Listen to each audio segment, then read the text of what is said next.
All right, so again, we're simplifying radicals today that are not perfect squares. So we're going to have to be aware, first of all, of our index, like what root are we trying to do, and then also pay attention to making sure that we get it completely simplified. The biggest problem that we have with these is some numbers have multiple perfect squares or perfect cubes that divide into them.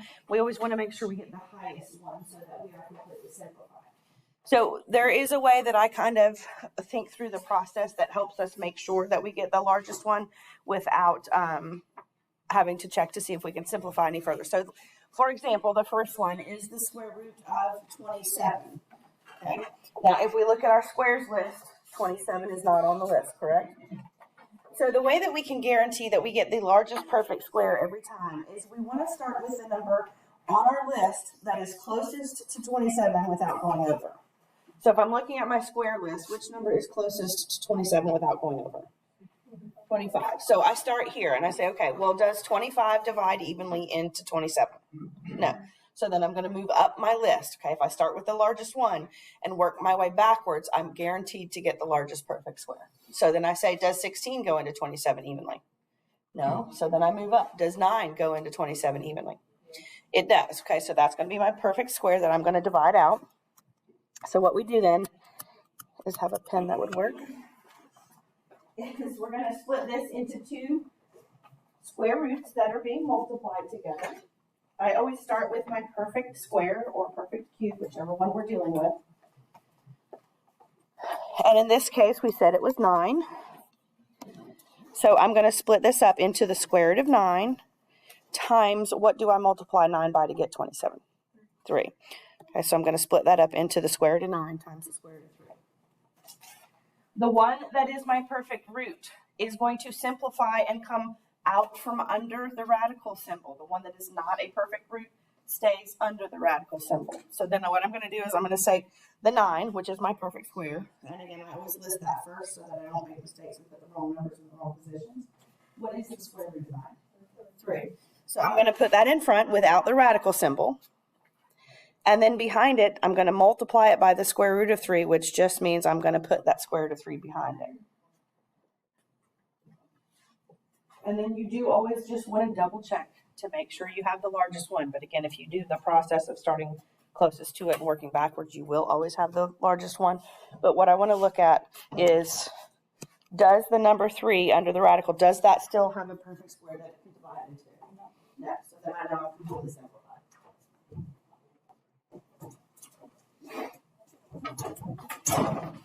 So I'm going to leave my answer as just 3 times the square root of 3. That make a little bit of sense?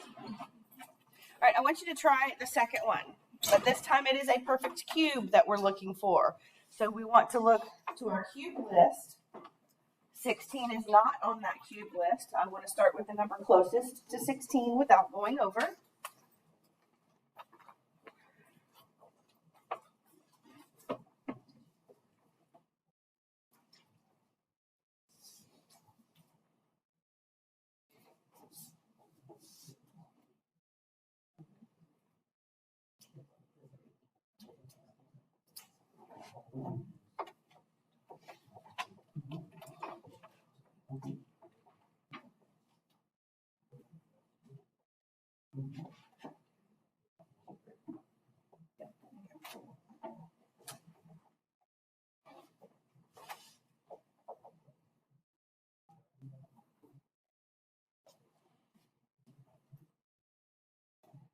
So if I'm looking at my perfect cube list, again, 16 is not on that list. What number is closest to 16 without going over? 8. Does 8 divide evenly into 16? Yes. So when I do this time it is a cube root. So you have to make sure when you're writing this that you put your index there. So that is the cube root of 8 times the cube root of what do I multiply 8 by to get 16? 2. Okay. If you forget your index, you're telling me a different number. Okay. If you don't put that 3 there, you're telling me a square root rather than a cube root, which is a completely different value. And then I want to simplify. What is the cube root of 8? 2. And then I'm going to bring down the cube root of 2. There is no perfect cube that divides into 2.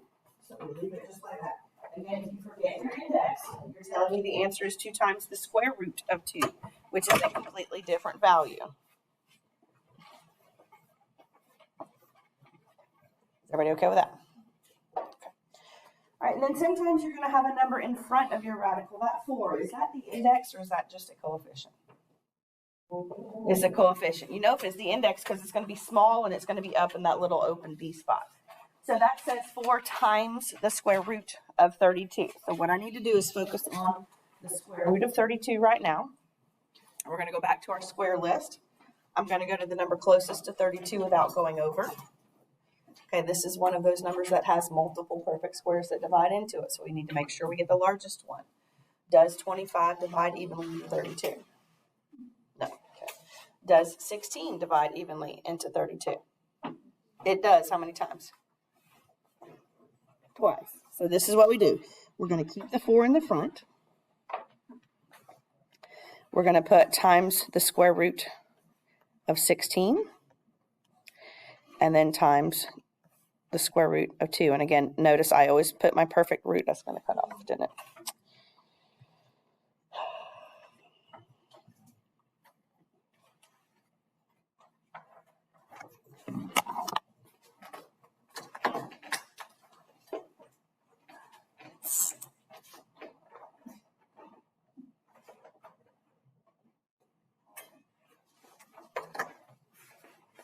So I've got the 4 and then times the square root of 16 and then times the square root of 2.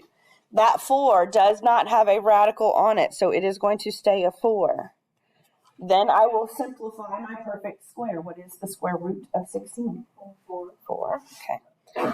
And then that square root of 2 does not simplify, so I'm going to put it behind it. And then I just actually multiply those two numbers that are in the front. 4 times 4 is 16. And so my answer, completely simplified, is going to be 16 times the square root of 2. If you're not careful, you're going to choose 4 into 32, and that's not going to be completely simplified. So again, start with the number closest to it, work your way backwards. That always guarantees that you end up with the largest square or cube or whatever power we're dealing with. Does anybody have any questions? Okay. All right. Now we're going to start adding some variables in.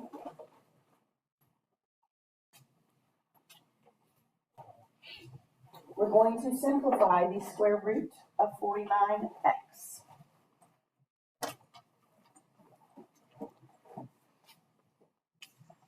So I'm going to start with the number.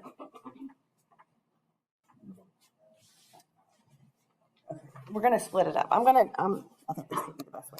Let's go ahead and split it up first. Let's break it up into the square root of the number times the square root of the variable. I think that will help us keep from making mistakes.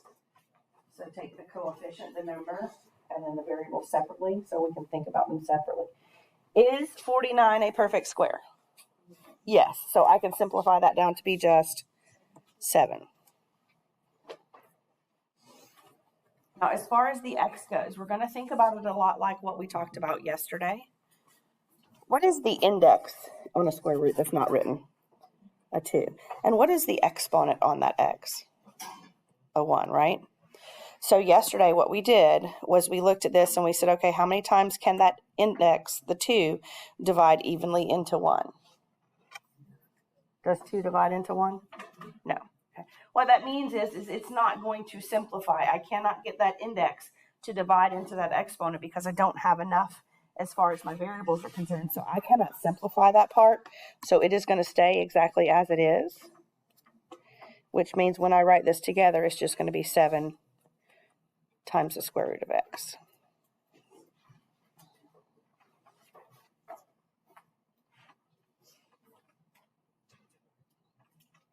Might make a little bit more sense once we get a variable that can actually simplify.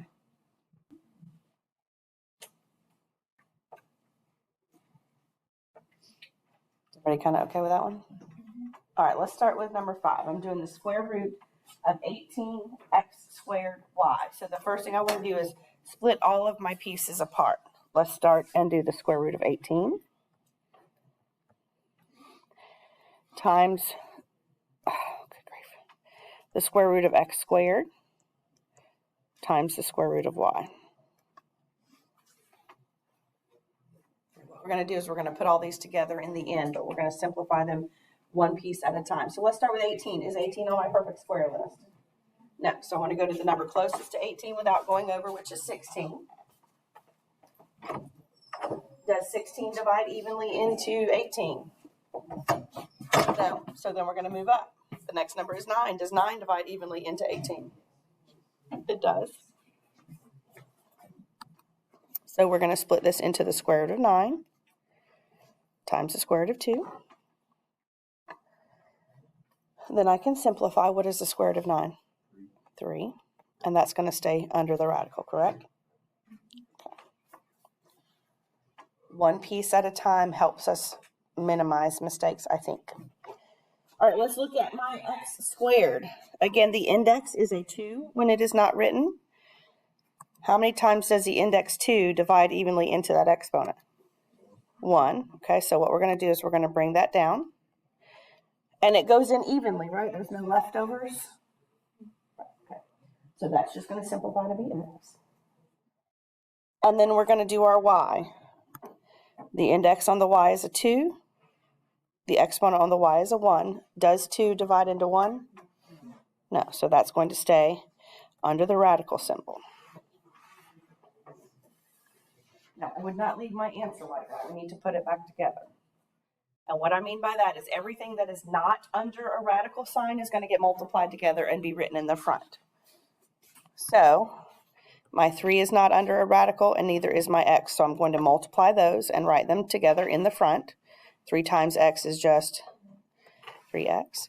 And then everything that is under a radical is going to get multiplied together and it is going to stay under the radical and it's going to go behind that 3x. I would multiply 2 times y, which would give me 2y.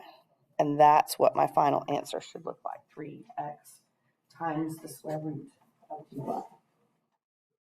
Now, if you can see this without having to split them up individually, then by all means you can do that.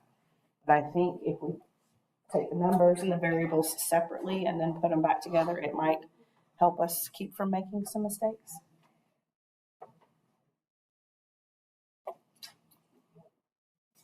So far, so good? All right, let's take a look at another one. The next one, the square root of x to the third. What is the index? I don't have any numbers. All I have is the x to the third. What's the index there? A 2. So here's where we have to start thinking. How many times does 2 divide into 3? 1 time. So that 1x is going to come out from under the radical.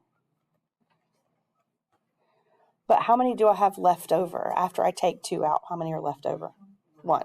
So that leftover is going to stay under the radical. So if you think about it like this, if that is confusing to you, x to the third is x times x times x. Because it is a square root, I want to see how many pairs of 2 that I can get. If it were a cube root, I'd say how many groups of 3 I can get. Well, there's only one group of 2 that I can get. So that 1 comes out to the front, and my leftover stays under the radical. If that makes a little bit more sense looking at it like that. Yeah.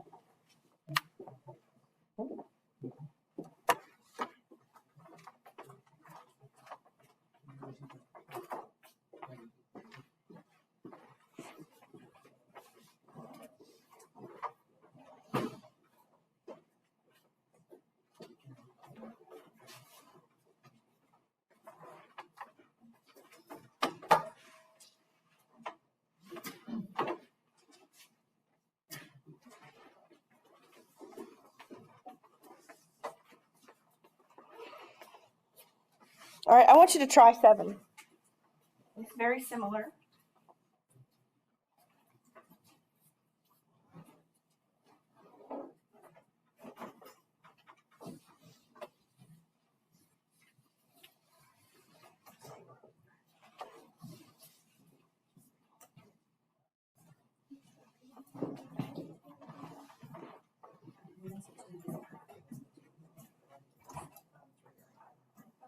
I mean, you could do it.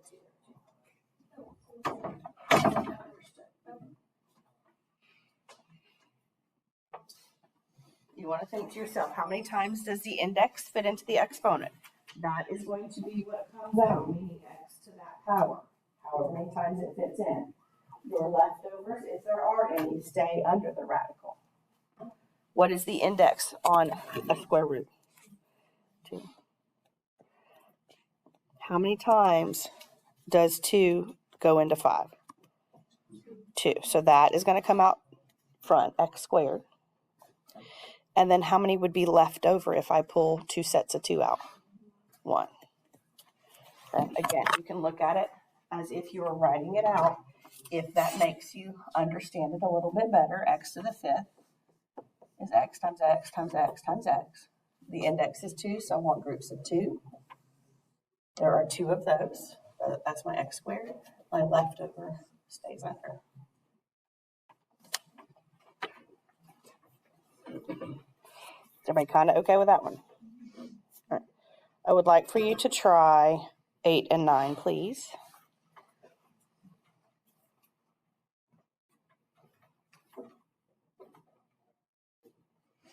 8, you can treat it very similar to 5. Split it apart, simplify each piece, and then put your answers back together.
So that's when we get to these non-perfect squares that this list is really going to be beneficial to have in front of you so that you can look at it. Let's start with the 24.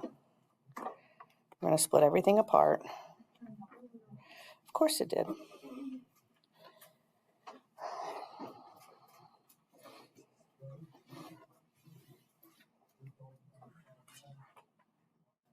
There we go. And then I'm going to split the x to the third apart, and then the y. So 24 is not on my perfect square list. I'm going to go to the number closest to 24 without going over. Does 16 divide evenly into 24? No. Does 9 divide into 24? No. Does 4 divide into 24? Yes. So we're going to split that apart, and it's going to be 4 times what? 6. Okay. Then we're going to take the square root of 4, which is 2. That square root of 6 is going to stay under the radical sign because it is not a perfect square. Then we can go to our variable, starting with the x, how many times does 2 divide into 3? 1 time, so that 1 comes out. And how many leftovers do I have? 1. Okay, so I'm going to bring that down as well. And then I do the same thing with the y. How many times does 2 fit into 1? It doesn't, so that's just going to stay the square root of y. And then we want to put it all back together for our final answer. Remember, everything that's not under a radical gets multiplied together, and it goes in the front. So 2 times x is 2x. And then the square root of 6 times the square root of x times the square root of y is going to give me the square root of 6xy, yes. And that is my final simplified answer. Everybody okay with that one? Okay. All right, 9 says the cubed root of 54. Is 54 on my perfect cube list? No. So I want to go to the number closest to it without going over, which is 27. Does 27 divide into 54? How many times? 2 times. So we're going to split that up. It is the cube root of 27 times the cube root of 2. What is the cube root of 27? 3. So that turns to just 3. And then remember, that cube root of 2 has to stay under the radical, and make sure you write the index. Otherwise, you're telling me the answer is 3 times the square root of 2, which is a completely different value than 3 times the cube root of 2.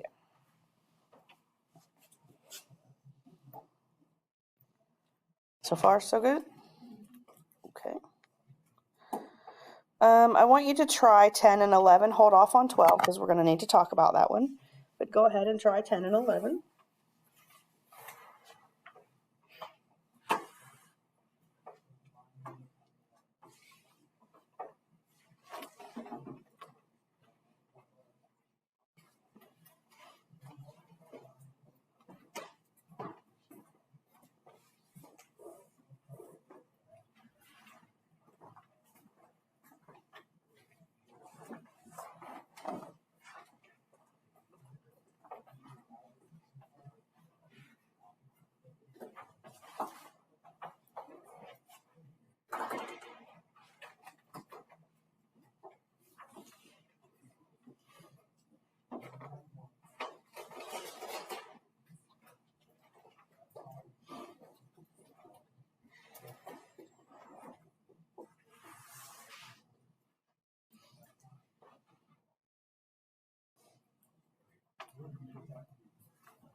Again, if your index is something other than 2, like a 3 or a 4, make sure you put that index in your answer.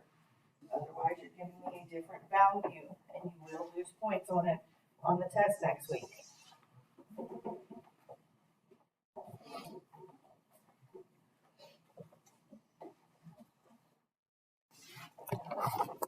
Okay, I'm going to start by splitting my number away from my variable.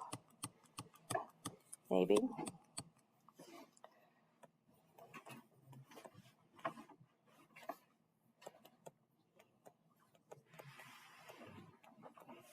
All right, so started with the cube root of 8. Is 8 a perfect cube? Yes, so that can just completely simplify. I don't have anything left over because it was a perfect cube, so that just turns to 2. Then for my variable, how many times does 3 fit into 5? Once. And how many leftovers do I have if I take 3 out? 2. Okay. And then I'm just going to put those together. Everything that's not under the radical gets multiplied, so the 2 and the x in the front. And then everything under the radical, which is just the cube root of x squared. Again, if you do not have that 3 index there, it is not the correct answer. You have to make sure whatever the index is also in your answer.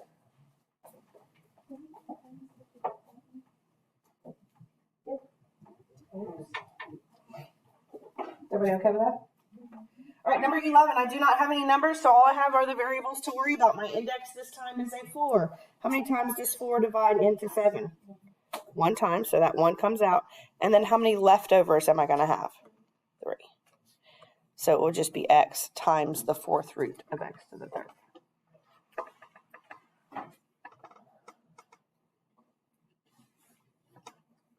Anybody have any questions so far? All right, number 12, I've got some radicals that are being multiplied together. There's only one rule with multiplication. You can only multiply radicals if they have the same index. So both square roots or cube roots or 4th roots. You can't multiply a square root times a cube root yet. We'll get to that point, but for right now we can't do that. So when we have radicals that are multiplied together, what we want to do is multiply any coefficients they have first. What are the coefficients in these radicals? What numbers are in the front? 6 and 4. So I'm going to multiply those two first. Okay. 6 times 4. They are not under the radical, so they do not go under a radical, and I'm just going to put that in the front. And then I'm going to multiply the numbers that are under the radicals together. The square root of 6 times the square root of 10 is going to be the square root of 60. And then once you multiply, then you have to go into simplifying. 60 is not on my perfect square list. So I'm going to go to the number closest to it without being over, which is 49. Does 49 divide evenly into 60? No. What about 36? What about 25? What about 16? What about 9? What about 4? Yes, it goes in how many times?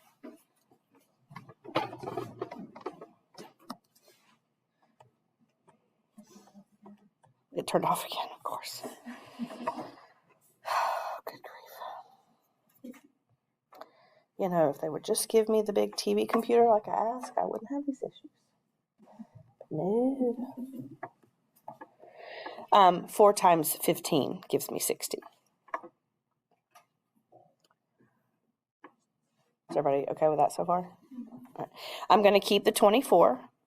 I'm going to simplify my perfect square. What is the square root of 4? 2.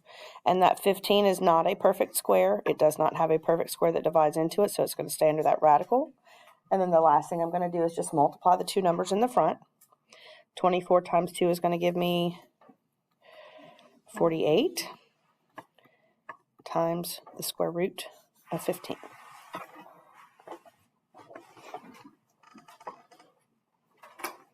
Are we kind of okay? All right. Yeah, we're gonna skip some of these. I want you to do 13. We're gonna skip 14. I want you to do 13 and 15. We're also gonna skip 16 and 17. We're gonna just hold off on those till tomorrow. 14 is very similar to 13. I don't want to waste our time. I want to just make sure we have a couple of examples. And then we're gonna mark off a couple of the questions that we're homework.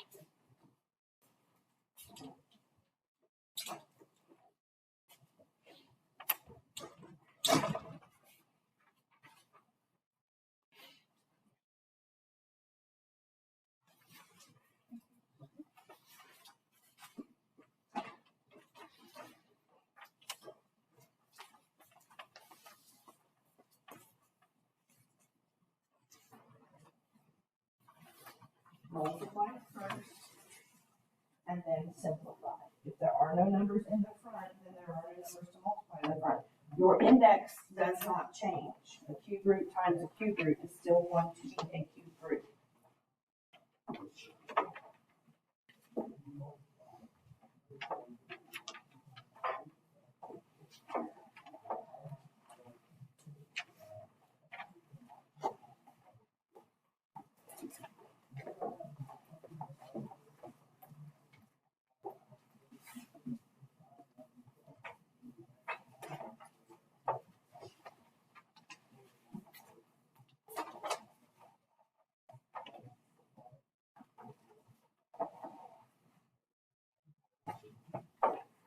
And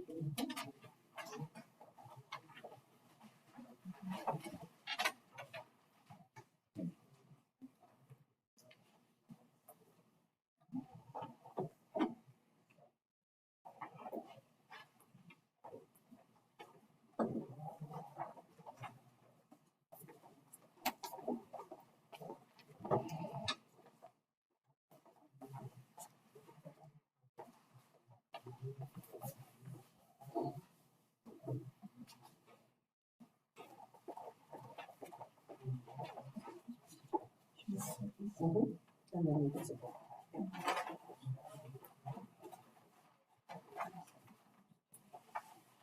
Yeah.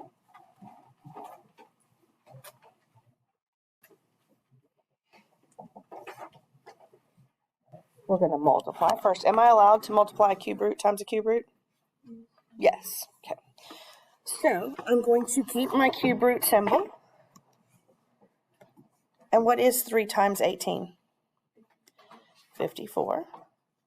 And then I can simplify. I think we actually just simplified the cube root of 54 just a minute ago. Looking at my perfect cube list, the number closest to 54 without going over is 27. Does 27 divide evenly into 54? Yes. How many times? 2. And what is the cube root of 27? 3. And then remember, on that 2, on the radical with the 2, make sure you put your index of 3 so that your answer is 3 times the cubed root of 2, not 3 times the square root of 2. Big difference.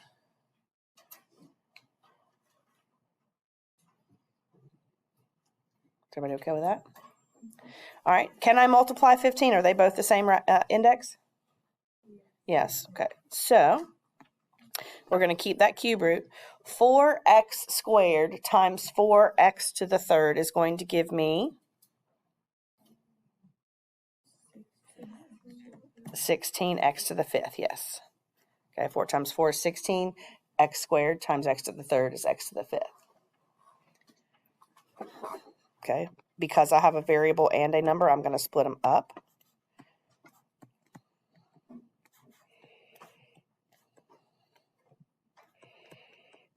Is 16 on my perfect cube list?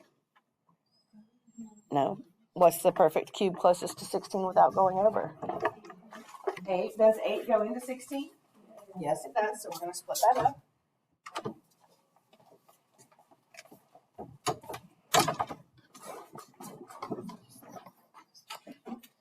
That is going to be the cube root of 8 times the cube root of 2. What is the cube root of 8? 2. And then I'm going to do the same thing with my variable. How many times does 3 fit into 5? 1 time. And then how many leftovers would I have? 2. And then again, we're going to multiply the things outside together. 2 times x is 2x. Then we multiply the things under the radicals together. 2 times x squared is just 2x squared. Make sure you have your index, and that most simplified answer is 2x times the cube root of 2x squared. Is everybody kind of okay with those? All right, on your worksheet that I just gave you, the last 2 questions